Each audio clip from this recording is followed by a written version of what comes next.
Buongiorno a tutti e bentornati a Valgrande.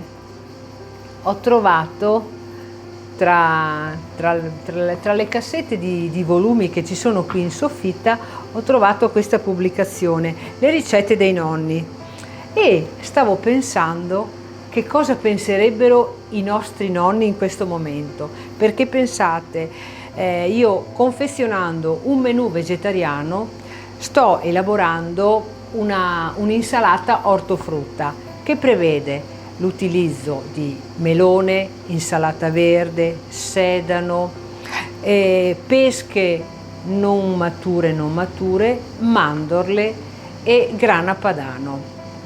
E sono quei piatti che si confezionano d'estate pensando a delle ricette vegetariane, quindi dove non sia previsto l'uso della carne, ma sono al tempo stesso ricette fresche per queste serate particolarmente afose.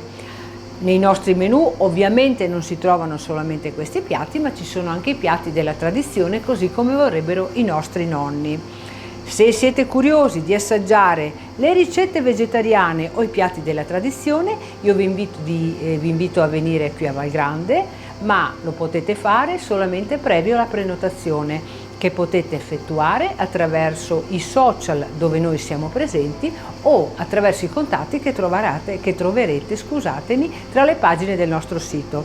Per il momento io continuo con la mia preparazione e vi auguro una bellissima estate. Ciao!